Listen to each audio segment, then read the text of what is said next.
Okay, here it's Stuyvesant Square. Hopefully I got that pronunciation right. I really gotta start making time to slow down when I'm in New York on occasion, explore beautiful parks here. But anyway, quick rundown review. I was in New York City last night. Back here in the city. Always, God, I love it here. But I don't live here, so. Vanitas and Viriditas, I think I got that pronunciation right. First exhibit, an exhibit opening at Ray's Galleries, Contemporary Galleries, new location on 55th Street. Checked out, honestly, I wasn't 100% last night, just give you a quick rundown.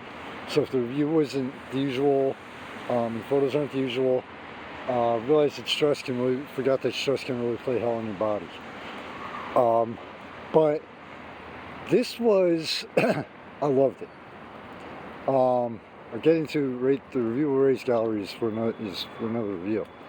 But the artist, not only, he didn't stick to just, okay, your square shaped frames or your square borders. There was a coffin. There was one painting with rounded edges and another small piece to the side. And I actually talked to the artist. Please forgive me. Don't recall the name off the top of my head. Like I said, stress. 1 2 days. But it will be in the typed.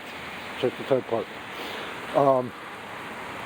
I saw a storyline. I was looking at a couple of paintings. I'm like, I saw a story with the main male in a majority of the paintings there, where it almost started out with prehistoric man, almost going back to prehistory, and this man he wasn't God, but it was almost like he couldn't die until he found another to continue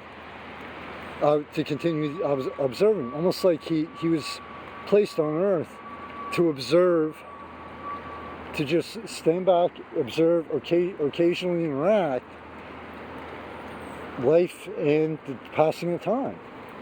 And it started off with the one painting that looked like almost prehistoric caveman, even going back into prehistory. And then I looked at another painting on another wall, and it's almost like, I think I got photos of both.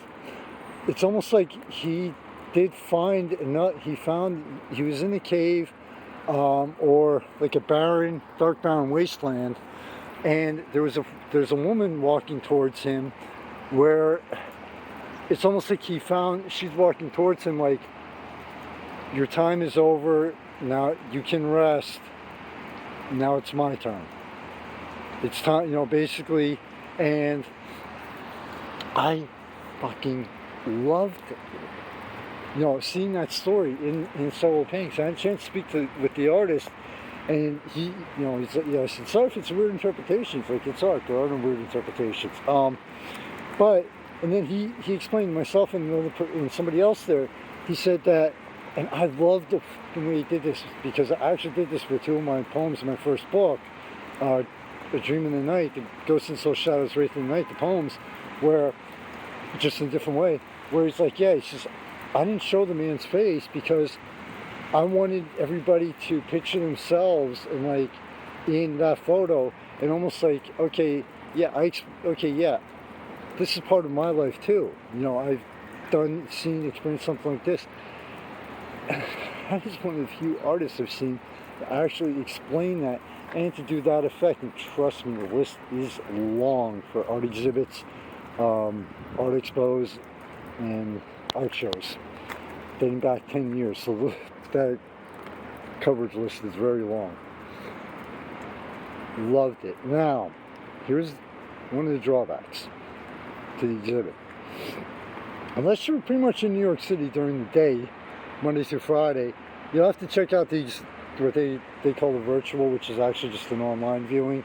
To me, virtual, I'm tired of hearing that, it's all in the goggles and you do a 3D virtual VR walkthrough. But anyway, because Ray's Gallery is, I think, 10 to 5:30, Monday through Friday, they do not have weekend hours, which, by the way, for the record, really wanted to get back there and check out and get another look at this exhibit in person.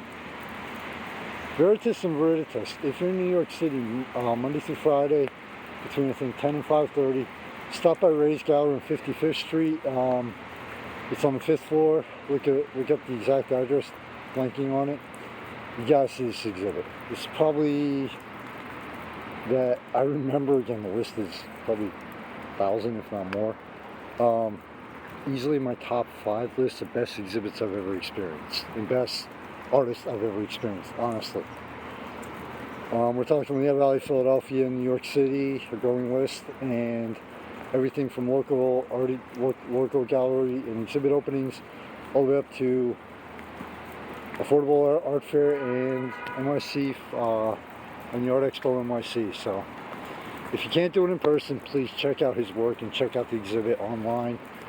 Easily worth your time. And,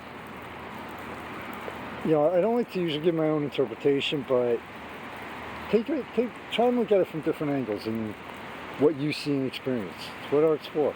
Michael Phoenix, founder staff, Fire City Illusion. Its predecessor, ancestor, Surreal Veil City. As always, to your family and friends, please take care, stay safe, wishing only the best and much success in your entire life.